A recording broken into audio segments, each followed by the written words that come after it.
Leva Nuang, sebuah ritual sakral perburuan paus yang telah diwariskan turun-temurun, kembali digelar oleh masyarakat pesisir di Desa Lamalera, Kabupaten Lembata, Nusa Tenggara Timur.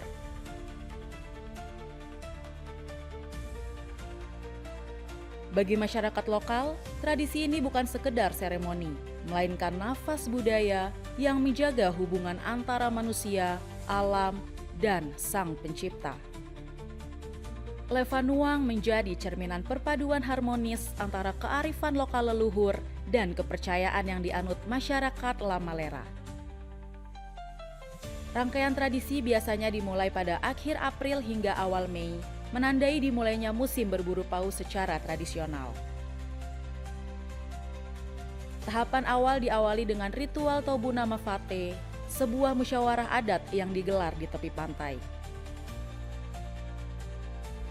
Dalam suasana khidmat, para tetua adat dan nelayan berkumpul untuk melakukan rekonsiliasi, saling memaafkan, serta membersihkan diri secara lahir dan batin sebelum melaut.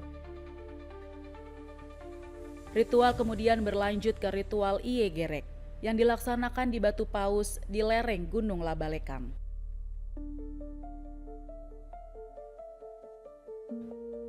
Di tempat yang syarat makna ini, masyarakat membacakan doa sembari memanggil roh paus sebagai bentuk penghormatan kepada leluhur yang diyakini telah memberikan rezeki dan kehidupan. Suasana haru terasa saat misa arwah digelar di tepi pantai. Doa-doa dipanjatkan untuk mengenang para nelayan yang telah gugur di laut saat menjalankan tradisi berburu paus. Momen ini menjadi pengingat akan resiko sekaligus pengorbanan yang melekat dalam pelaksanaan tradisi ini. Puncak rangkaian Leva Nuang ditandai dengan Misa Leva, yakni pemberkatan laut, alat tangkap, serta armada tradisional yang dikenal sebagai peledang. Prosesi ini menjadi simbol resmi dibukanya musim laut bagi masyarakat Lamalera. Dan dari seremonial secara adat yang kita lakukan di Lamalera itu kan dia punya pilar itu 3 nih, alam, adat, agama. Nah, adat itu langkah-langkah yang kita sudah lewati duluan tuh, di adat agama itu jalan bersama. Penyempurna atau puncaknya itu agama. Understood is that maybe from the outside is a bit easier to judge what's happening, and people from the outside focus on the whale. But actually, we understood that there is something is a bit more complex. It has some historical heritage. It's very deeply rooted into the community of the Lamalerans. Melalui setiap prosesi yang dijalankan, Leva Nuang memperlihatkan kuatnya ikatan antara manusia dengan alam, adat, dan agama. Tradisi ini bukan hanya sekedar perburuan paus, melainkan tentang menjaga keseimbangan hidup yang telah diwariskan dari generasi ke generasi.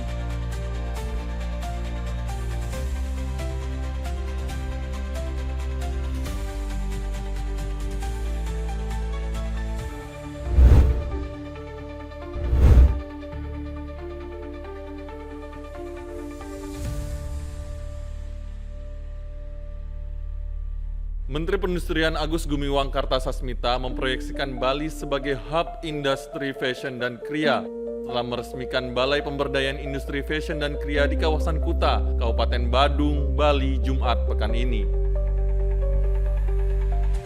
Menurut Menperin, Bali sebagai lokasi Balai Pemberdayaan Industri Fashion dan Kriya memiliki peran strategis.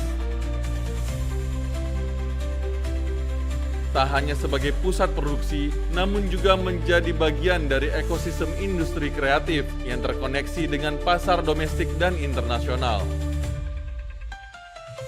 Menperin memaparkan penguatan industri fashion dan kriya dilaksanakan melalui wirausaha baru, inkubator bisnis, dan peningkatan kemitraan, termasuk menyediakan fasilitas promosi, pemasaran, pengembangan desain, dan inovasi. Di balai ini, pemerintah juga menyediakan pop-up store bagi binaan balai. Ya, jadi Bali itu merupakan hub yang paling tepat ya untuk mendukung pasar dalam negeri dan juga pasar luar negeri. Dan di sisi lain juga Bali memiliki artis ya, sebutannya artis ya, artisan yang memang sudah siap ya, sudah siap, inovasinya baik-baik, bagus-bagus, kemudian juga kreatif dan cara mengerjakannya juga kualitasnya juga bisa terjaga dengan baik. Saat ini Bali berada pada posisi keempat sebagai daerah dengan sentra IKM Kria terbanyak di tanah air dengan 25 sentra IKM Fashion dan 197 sentra IKM Kria. Menperin berharap hadirnya Balai Pemberdayaan Industri Fashion dan Kria dapat menjadi katalis bagi penguatan industri fashion dan kria nasional.